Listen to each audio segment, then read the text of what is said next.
What's up, everyone? It's your boy Scott. Welcome to the Scott Report. Today I'm bringing you a manga review of Boku no Hero Academia chapter 138. You know, I was kind of worried because it came out a little bit late today, and I know One Piece was on break, and usually like when I check to see if Boku no Hero's out, it wasn't there yet, but it came out a little bit later in the day. But then I remembered that everything else was out too, so it was no worries there. But anyway, Boku no Hero Academia still in this villain arc, still in this rescue Eri arc, and we're beginning to learn more and more about Chisaki, aka Overhaul, until we find out what his actual name is. I believe it is Overhaul. You know, they call him Chisaki. We found out the Overhaul is actually the name of his quirk.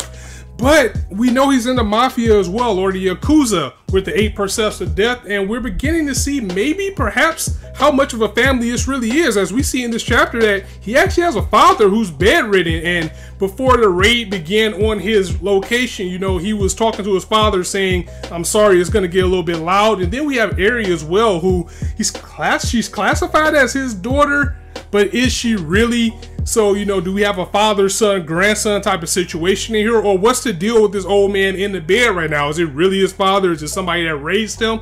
And overall, how is he going to play a part in this story? Because something that I've been commending for the entire year is how these villains have a different layer to them in this series, to the point where they can have their own stories. Like, remember, one of the best chapters in this series was the one where we had some time with Twice, and we saw that even though he is a villain, even though he's on the other side of the law, he still has a pretty good and interesting story themselves, and each one of these characters are doing things on their own, except for Shigaraki, who's just straight up evil. And I know it's a little bit more to that, but you saw like these people in particular with the 8 Precepts of Death, perhaps with Overhaul, they might have a bigger reason for being on the side of the law that they're on. Like perhaps his father was in a power struggle or something. Maybe that's why he is a leader, because this old man is dying. Maybe some people are trying to take his power, and that's why he's trying to get all of this power that he can and rise up from the bottom, because they still are underground, even though All Might cleaned everything up. So it's always great to have these type of things focus in a series, because it gives you more than just your standard villain who just wants to take over, rule the city or whatever. They have their own methods, means, and aspirations as well. And I love villains when they have a gray area, even though right now, you know, Overhaul is a straight up scumlord for what he's doing to Eri. Perhaps it's a side to him that we haven't seen yet. Sometimes I do get a little bit irritated when we have the villains who are, you know, they're these big, vast, evil guys. They straight up kill men, women, and children, and then right before they're about to die, you get this heartfelt story with the violins about how they used to be nice, and you look like, come on, you just killed like a village of people. There's no reason to feel sorry for you now. But when you have a true character who may have started on the right path, he just had to do things differently, then there's a little bit, I mean, I know it's kind of the same thing, but sometimes it can be executed really well, and sometimes it can be executed badly in a way that's predictable. And I hope that's not where we're going with Overhaul as a character. So with this chapter, we're here. The battle is here.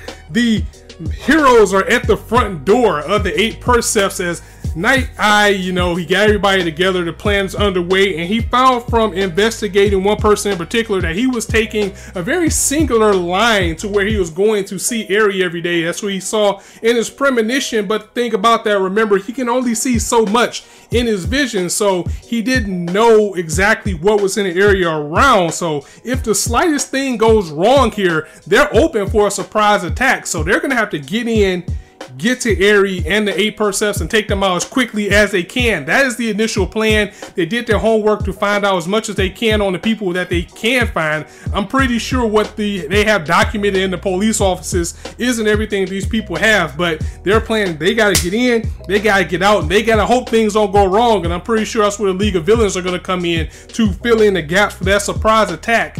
And you know, is it just me? I think at this point I'm not the only person who is irritated with this one character. What is his name? Is it Clock or something, or Lock or something like that? I don't know, the black dude. Why does the black dude have to be the asshat in this series? I mean, every time they're having a briefing, he got little side comments. He's very cocky, he's very arrogant. He thinks that he can probably just waltz in here and take these villains by themselves. And I like that Fat Gum told this dude to shut up in this chapter, because he's like, what is so hard about this? Why can't we just go in? These are just villains, we should just attack. Why do we have to do this plan? And everybody's just looking like, bro, shut up. You're an idiot. Who are you? What rank are you, as a matter of fact? Because the battle's here. Overhaul, he's aware that some people were after him. He knew that things were going to come to blows at some point. So soon as they heard the cops outside, he already sent this big goon outside that looks like Nomu, and that scene was awesome because not only do you get that, it looks like I got another favorite character because one of the heroes, I can't remember her name because it's really long, but she has the power. I thought she just had like dragon abilities. She straight up turned to a fucking dragon. Like, how amazing is that? Dragon form, wings and all, wing size, everything, about to face down this big goon. And while this is going on, this dude's sitting there talking about some, what? They're not scared? Why are they coming at us? Don't they know that we're heroes? Take these guys out. Like, bro, shut up. You're an idiot. I want him to get wrecked. I really do. That's how much I hate the character right now. And we really don't have that many good representations of black characters in anime and manga, and when we do, we get an asshole like this. So anyway, enough on that. So of course we knew the battle wasn't going to be that easy. As a matter of fact, you can kind of say that maybe the villains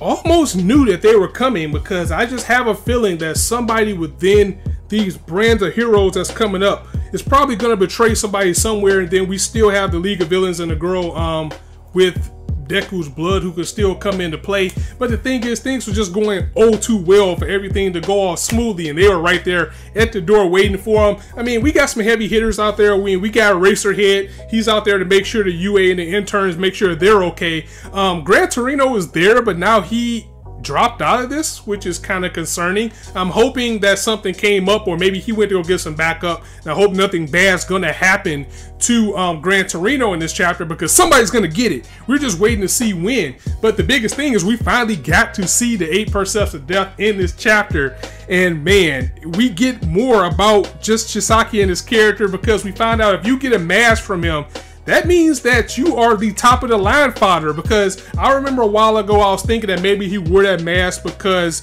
you know, he has some type of weakness to air, and that could still be the case. But what we found out in this chapter is that he doesn't like to breathe the same air as people that he thinks is dirty. He thinks people under him are scum, and that's why I say he has these villainous tendencies, in spite of him being a good character in some places, because he's definitely different than what we've seen before. But if he grants you a mask, that means that you are allowed to breathe the same air as him. And the rest of these Precepts that we're about to meet, they're the top of the line. There is watchdogs. So it's kind of like he does trust them, but at the same time, he sees everybody as pawns. He sees everybody as pieces on his table, and the battle is here. It's been a while, it feels like, since we really got a big battle in Boku no Hero that means something, and I hope that Overhaul as a character stays around, because, you know, they kind of swept Stain off of the map a little bit. We know he's in jail with All For One, and All For One came in and did his purpose, and then he was gone. I hope that when this is all over, he is a character that we will see again later, maybe in something bigger. I hope Shigaraki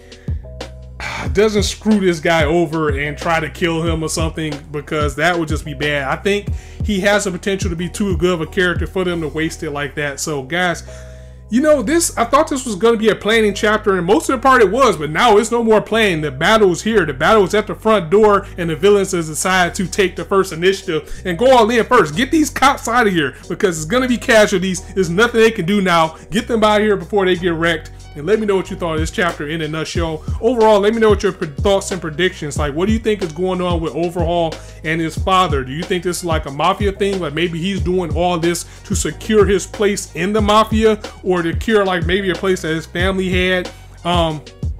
Let me know what you're hyped for as far as fights, who you're waiting to see to go in, and what do you expect to see from this chapter. I told you, or this chapter, this arc actually, I've said it many times. I'm probably gonna say it until it's over. This is gonna be a dark arc. Somebody's gonna fall, and I don't want to see any of the heroes fall, but I hope at least it's like one of the more fodder characters than somebody that we actually care about. But at the same time, that would be a way to set a statement and cement these characters. And Shigaraki has been out of the fray for a little bit too long. I really think that he has something up his sleeve.